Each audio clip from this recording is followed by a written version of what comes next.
Why do we have a fiber festival in a place like Hastings? It's because in the 19th century, this was a textile town. We had weaving and spinning mills, and there was cotton production coming up the Trent River. And at that point, they thought it would be a textile center in Canada. However, the circumstances changed, and now what we have is a tremendous number of fiber artists and textile people in the area. Everything from farmers who raise sheep and wool to spinners, knitters, rug hookers, people who do contemporary textiles, quilters, and it's just an amazing collection of people. And all of these people who are here today are from the area of Northumberland County, and particularly the Hastings and Trent Hills area as well. Okay. The pigment system is called Color V, and you can get it in a whole bunch of different colors, obviously. So you can see the colors there, and you can intermix them, and they're used for painting on fabric. So quilters use it a lot because they might want, say, a sky kind of image like that. And you can also do it with found objects? You can print with found objects, like in this case we printed with leaves, and like those are printed with leaves. And here you can use the pigments to scrape the fabric and create these sort of different patterns on the fabric. You can also dye with it, so you get this sort of, you know, the effect like the 1960s. Tie-dyed effect, the 1960s, or you know, like this. You kind of and this is paint. gold? This is, you can have metallic gold as well. So that's a metallic gold. So what kind of people use your materials? You do a lot of workshops. I do a lot of workshops. A lot of quilters use it. Surface designers that just want to make beautiful fabrics using pigments on fabric. Yeah. Here in Not in Hastings, but Lang Pioneer Village. Lang. Lang is about 15 minutes away. Yeah, no.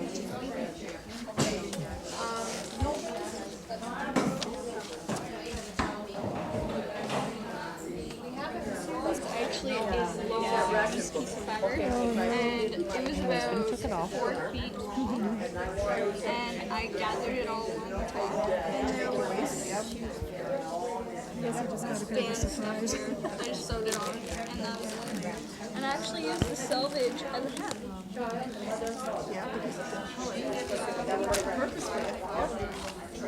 Very good.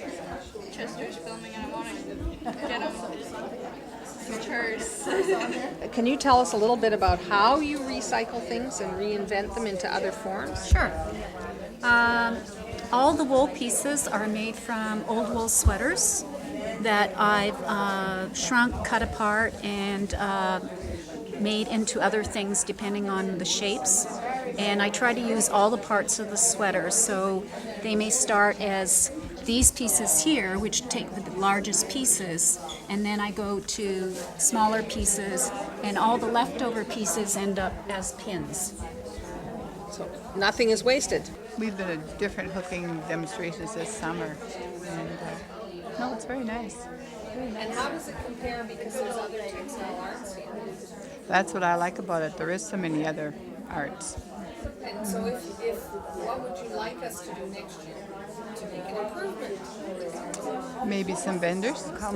We meet every other Wednesday, and we knit for the charities. Many of the yarn is all donated that we use, and we have a cup of tea and a little bit of talk and things like that.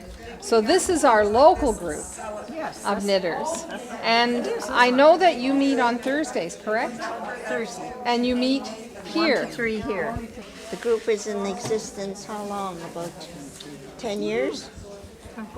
And we are a group of women who crochet and knit for charity and for missionaries who go around the world wherever they're needed, and everything we make goes to them.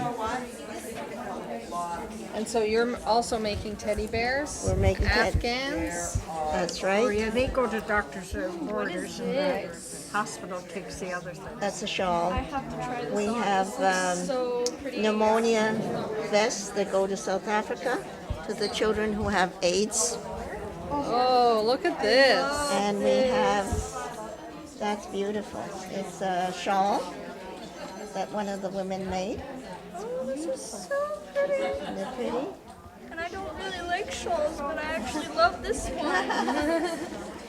And we make all kinds of sweaters, mitts, hats, toques, blankets, baby clothes, whatever the girls feel like knitting. And how many of you are there? We are a little over 20.